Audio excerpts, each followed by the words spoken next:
Hi everyone, how are you? I'm good and welcome to my channel, Nini's Storytime. Today we're going to read The North Wind. Long ago, in the land of Norway, there lived a poor old widow who had a son named Ivor. Ivor's mother was often sick and very weak. One day, she said to him, "Ivor, I am not feeling well. Could you please go get some grain so we have something to eat?" Ivor, a loving and obedient son, said that he would. He set off to get a basket full of grain. But as Ivor walked home with his grain, along came the north wind. Blustering and blowing with its chilly breath, the north wind blew away all of Ivor's grain. What will he do now? Ivor wondered. He decided that he would go ask the north wind to give him the grain back. The journey to the north wind's house was a long one. Ivor walked and walked, heading ever northward. Finally, he arrived at the door of the north wind and called out, "Hello!" The north wind answered back in his gruff and blustery voice, "Hello to you too, and thank you for coming to visit me. Now how can I help you?" "I came to see if you could give me my grain back that you blew out of my basket," Ivor said. "My mother and I are poor and hungry, and it was to be our supper." "I am sorry to tell you that I do not have your grain," said the north wind, "but I can give you a magic tablecloth. All you have to say is, 'Cloth, spread yourself,' and it will serve you all sorts of good food." Ivor took the tablecloth and headed home. It was such a long trip that he stopped for the night at an inn. Inside the inn, Ivor placed the tablecloth on a table and said, "Cloth, spread yourself." With a whoosh, the tablecloth did just as the north wind had promised. There on the table was an entire delicious meal. Juicy roast beef, ripe vegetables, a heaping cake, and hearty bread. Ivor was amazed. He ate and ate. But another person had seen the tablecloth do its magic and was just as amazed.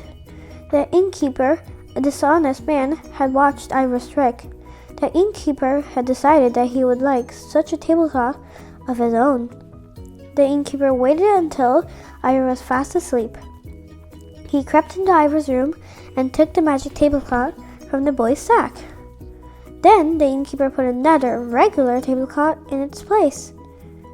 The next morning, Ivor awoke. Not knowing he'd been tricked, the boy took its sack and headed home.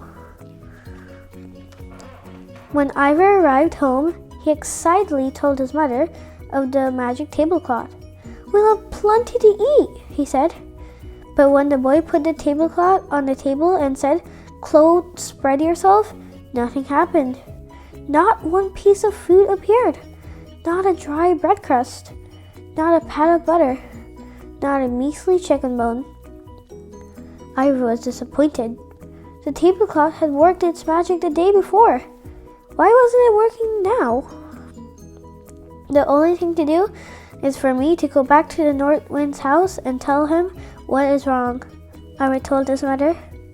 And with that, the boy walked and walked until once again he arrived at the door of the north wind. "Good evening," said Ivor. "First you took my meal, and now you've given me this worthless tablecloth. It will not do what you said it would." "I'm terribly sorry," the north wind said. "Instead, why don't you take the special bank? If we tell the bank, 'Rain Bank, make money,' it will make you gold coins." And so Ivor took the magic bank and headed home. Once again, he stopped at the inn for the night. Inside the inn, Ivor took out the bank and said, "Rain Bank, make money." Sure enough, the bank began to spit out shiny new coins of gold. Ivor was amazed. But as had happened before, Ivor was not the only one amazed by the bank. The greedy innkeeper had seen what the bank did and came up with a plan to steal it. Once Ivor was fast asleep, the innkeeper sneaked into the boy's room and took the magic bank from his sack. the innkeeper replaced the magic bank with a regular one. The morning broke, and Ivor awoke.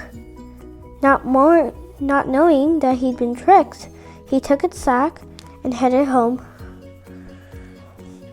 When Ivor arrived home, he told his money about the magic bank.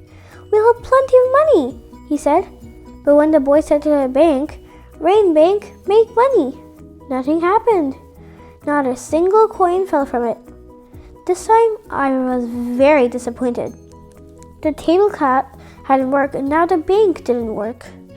"The only thing to do is for me to go back to the North Wind's house and tell him what is wrong," Ivor said. And with that, the boy yet again walked and walked until he arrived at the door of the North Wind. Ivor knocked on the door and said, "First you took my meal, and then you give me this worthless tablecloth. Now this bank will not do what you said it would." "All I have left is this magic rope," said the North Wind. "Say, rope, tie on. You will tie up whatever you like. And watch out for that sneaky innkeeper." Ivor took the magic rope and headed home. That night, he stopped at the same inn as before. Suspicious about the innkeeper because of the North Wind's warning, Ivor climbed into bed and pretended to snore. As soon as he heard Ivor snoring, the innkeeper crept into the boy's room, intent on stealing whatever the boy had in his sack. Just as the innkeeper was about to pick up the rope, Ivor shouted, Rope, tie on!" Moving like a snake, the rope quickly wrapped itself around the innkeeper. It tied up its legs and feet. It tied his arms tightly against its chest. "Help!" the innkeeper cried. "Let me loose!" Ivor only let the innkeeper go once he had his magic tablecloth and bank back. His things in a sack, Ivor headed home, where he and his mother were never poor or hungry again. The end. Do let me know if you liked the story, and please do like, share, and subscribe my channel. And don't forget to click the bell icon and leave your comments down below. Bye!